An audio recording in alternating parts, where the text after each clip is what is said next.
আপনি কি জানেন এই পৃথিবীর এক কোণে এমন এক জাতি আছে যাদের জন্ম থেকেই কষ্ট, যাদের প্রতিটি সকাল শুরু হয় ভয় নিয়ে। আজ বাঁচবো তো? ঘুম থেকে উঠে তারা সূর্যের আলো দেখে না, দেখে ধোঁয়া, ভাঙা বাড়ি আর কাঁদতে থাকা মায়ের মুখ। কেউ কেউ বলে ওটা যুদ্ধের খবর, রাজনীতির বিষয়। কিন্তু আপনি কি কখনো ভেবে দেখেছেন ওই যুদ্ধের মাঝেও যে মানুষগুলো আছে তাদের তো একটা স্বপ্ন আছে, একটা ছোট্ট বাড়ি, পরিবারের সঙ্গে রাতের খাবার, সন্তানদের পড়াশোনা, হাসি খুশি জীবন। আসসালামু আলাইকুম বন্ধুরা, আবারও স্বাগতম জানাচ্ছি আমাদের চ্যানেল ইচ্ছা আলোতে।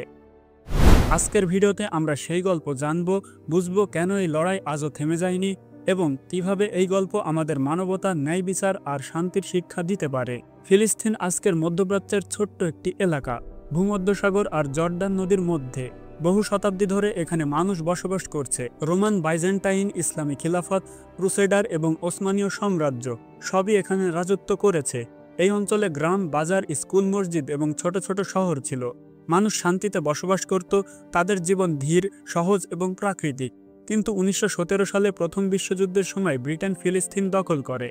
তখন তারা বালফোর ডিক্লারেশন দেয়, যেখানে বলা হয় ইহুদি জাতির জন্য একটি ন্যাশনাল হোমল্যান্ড তৈরি করা হবে। সঙ্গে বলা হয়েছিল ফিলিস্তিনি আরবদের অধিকারও রক্ষা করতে হবে। কিন্তু বাস্তবে যা হয় তা এক নতুন দ্বন্দ্বের শুরু। 1920 থেকে 1940-এর দশকে ইউরোপ থেকে ইহুদিরা ফিলিস্তিনে আসতে শুরু করে। জিওনসিম আন্দোলন তাদের জন্য স্বাধীন ভূমি পাওয়ার স্বপ্ন জোরদার করে। ফিলিস্তিনি আরবরা তখন তাদের জমি, ফসল এবং জীবিকা রক্ষার জন্য লড়ছে। ছোট ছোট সংঘর্ষ, বিক্ষোভ, কিছু সময় সশস্ত্র সংঘর্ষ, এভাবে পরিস্থিতি খারাপ হতে থাকে। আপনি যদি সেই গ্রামগুলো কল্পনা করেন, শান্তি ছিল কিন্তু প্রতিটি মানুষের মনে ভয় এবং অনিশ্চয়তা লুকিয়েছিল। 1947 সালে ইউএন পার্টিশন প্ল্যান আসে। এতে ফিলিস্তিনকে দুই ভাগে ভাগ করার প্রস্তাব আসে, একটি ইহুদি রাষ্ট্র, একটি আরব রাষ্ট্র, আর জেরুজালেম আন্তর্জাতিকভাবে নিয়ন্ত্রণাধীন থাকবে।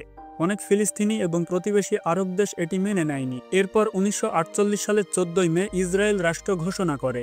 সঙ্গে সঙ্গে চারপাশের দেশগুলো যুদ্ধ ঘোষণা করে। এই যুদ্ধের সময় প্রায় 7 লাখ ফিলিস্তিনি তাদের ঘরবাড়ি ছেড়ে শরণার্থী হয়। এই বিপর্যয়কে বলা হয় নাকবা। আপনি কি ভাবতে পারেন সেই সময় এক শিশুর চোখে কেমন ছিল? তার শহর ধ্বংস, পরিবার ছিন্ন ভিন্ন, স্কুল নেই, বন্ধু নেই। আমরা কেবল সংখ্যা দেখি, কিন্তু সেই সংখ্যার পেছনে অসংখ্য মানুষের কষ্ট লুকিয়ে আছে। নাকবা কেবল ফিলিস্তিনদের ইতিহাস নয়, এটি মানবতারও কঠিন শিক্ষা। আমরা বুঝতে পারি স্বাধীনতা এবং বাস্তবের সঙ্গে লড়াই করা কতটা কঠিন। পরবর্তী বছরগুলোতে ফিলিস্তিনিরা আবার লড়াই শুরু করে। 1967 সালে 6 ডে ওয়ার হয়।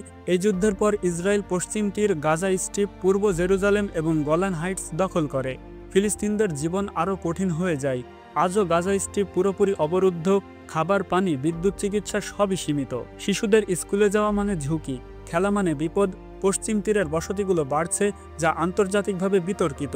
আমরা হয়তো দূরে বসে খবর দেখি, কিন্তু এই শিশুদের চোখে জীবন কতটা কঠিন তা আমাদের হৃদয়কে নাড়ে।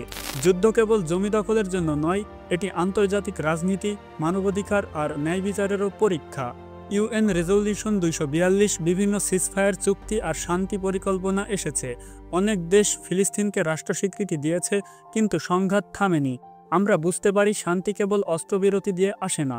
শান্তি মানে ন্যায় বিচার, পুনর্বাসন আর প্রতিটি শিশুর হাসি, প্রতিটি পরিবারের নিরাপত্তা। গাজার একটি শহরের 7 বছরের রাশেদ কেবল খেলতে চায়, কিন্তু তার স্কুল ধ্বংস, রাস্তা নিরাপদ নয়। তার বড় ভাই আহমেদ পড়াশোনা করতে চায়, কিন্তু ধ্বংসাবশেষের মধ্যে সময় কাটে। এই শিশুরা সংখ্যা নয়, তারা মানবতার কণ্ঠস্বর। আমরা যদি তাদের চোখে দেখি, আমরা শিখি যুদ্ধ কেবল ইতিহাস নয়, এটি জীবনের প্রতি হুমকি এবং মানবতার প্রতি কলঙ্ক। আপনি যদি এই ইতিহাস শুনেন এবং বোঝেন, আপনি দেখবেন শান্তি মানে শুধু অস্ত্রবিরতি নয়, এটি ন্যায় বিচার, পুনর্বাসন এবং মানবিক অধিকার পুনঃপ্রতিষ্ঠার মধ্য দিয়ে আসে। ইতিহাস ভুলে গেলে আমরা বারবার একই ভুল করি। মানবতা কখনো ভুলে যাওয়া উচিত নয়, আশা কখনো হারানো উচিত নয়। ফিলিস্তিনের এই 100 বছরের সংগ্রাম শুধু জমির জন্য নয়, এটি মানবতার, ন্যায়ের এবং আশা হার না করার গল্প। আমরা যদি কিছু শিখতে চাই, আমাদের ইতিহাস ভুলে যাওয়া যাবে না, মানবতা ভুলে যাওয়া যাবে না। আমরা সবাই মিলে সচেতন হয়ে এই গল্পকে অন্যদের কাছে পৌঁছে দিতে পারি। জানা এবং বোঝা শুরু হলে পরিবর্তন আনা সম্ভব। আমরা যদি একসাথে চেষ্টা করি, মানবতার জন্য আলোর পথে এগোতে পারি।